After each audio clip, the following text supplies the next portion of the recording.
Umar yazhar fi al-Qudus.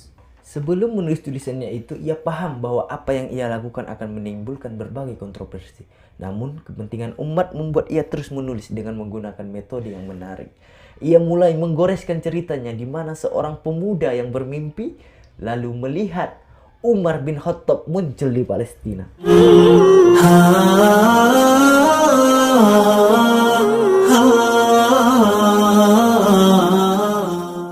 Assalamualaikum warahmatullahi wabarakatuh. Jumpa lagi dengan saya Fahmi di channel Ngaji Bareng 06. Di pertemuan kali ini kita akan membahas tentang peperangan Palestina dan Zionis Israel. Sebagaimana yang telah kita ketahui, peperangan tersebut berlangsung sangat lama, mana Israel melakukan penyerangan membabi buta, menghiraukan keselamatan warga sipil yang ada di kawasan tersebut. Di peperangan tersebut kita mengetahui banyak anak-anak jadi korban, balita-balita mungil yang menjadi korban. Lantas peperangan Palestina melawan Zionis Israel, Allah datangkan sesosok yang bernama Umar ke Palestina.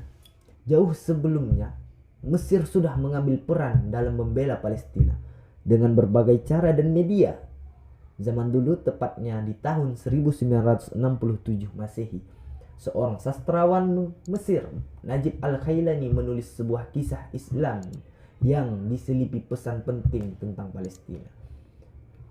Adapun tulisan beliau yang berjudul Umar yazhar fi al-Qudus. Sebelum menulis tulisannya itu, ia paham bahwa apa yang ia lakukan akan menimbulkan berbagai kontroversi. Namun, kepentingan umat membuat ia terus menulis dengan menggunakan metode yang menarik.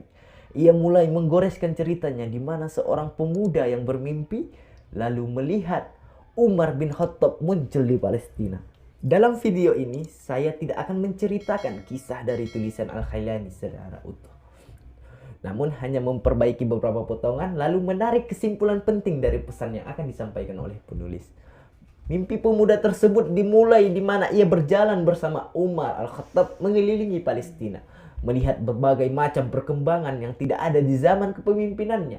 Namun bukan itu yang membuat kaget Umar Al-Khattab, tapi di tengah teknologi yang ada, justru umat Islam tidak hidup sejahtera bersama dengan umat Yahudi.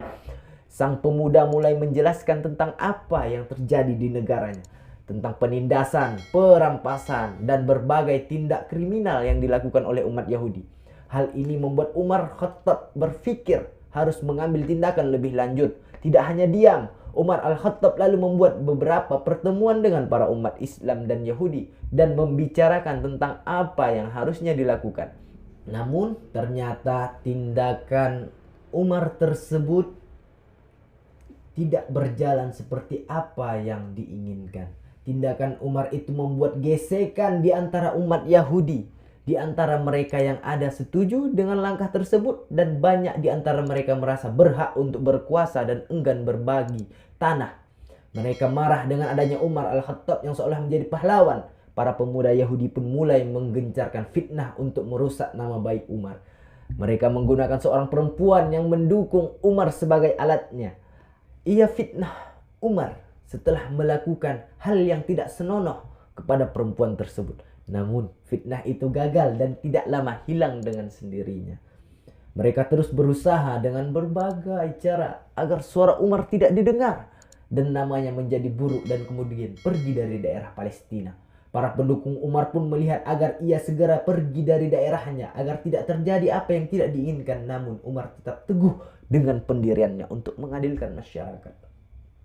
Berselang lama setelah permintaan yang bertubi-tubi, Umar pun menyetujui untuk keluar dari Palestina agar tidak terjadi apa yang tidak diinginkan. Dari kisah yang disampaikan ini, saya bisa mengambil beberapa kesimpulan. Pertama, tentang keinginan kuat seorang pemuda yang membawanya hingga ke alam mimpi. Penulis ini ingin menyampaikan bahwa sosok yang dia inginkan untuk membebaskan Palestina dari penjajahan sejauh ini hanya berada dalam mimpi sebelum ada di alam nyata.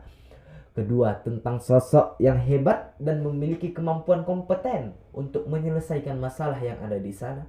Penulis cerita ini ingin menggambarkan bahwa masalah yang dihadapi umat Islam di Palestina bukanlah masalah sepele. Oleh karenanya penulis ingin memberikan beberapa tokoh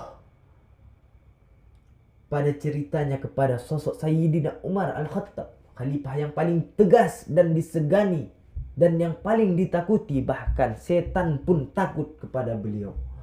Pemilihan tokoh Sayyidina Umar ini karena ialah yang dulu membebaskan Yerusalem dari ikatan Raja Romawi. Heraklius menyerahkan pada tahun 636 Masehi. Tidak hanya itu, di antara khalifah Islam dan Raja Romawi juga menulis surat perjanjian untuk menyerahkan Yerusalem. Dan mulai saat itu Yerusalem berasa di bawah Islam.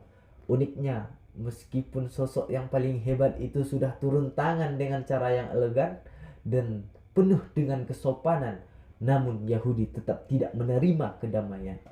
Ia justru menolak dan tetap ingin menjadi penguasa tunggal di negara tersebut.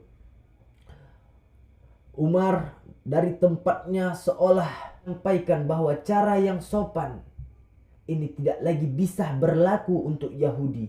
Saya melihat tulisan yang disajikan oleh Najib Al-Khailani sangatlah elegan. Ia menggambarkannya dalam mimpi dengan tokoh yang sangat cocok. Saat membaca, kita seolah dibawa berpikir tentang keadaan Islam yang sesungguhnya. Mungkin hanya itu pembahasan tentang Umar yang ada di Palestina. Semoga kawan-kawan dapat memahami apa yang telah saya ceritakan. Billahi taufiq wal hidayah. Wassalamualaikum warahmatullahi wabarakatuh.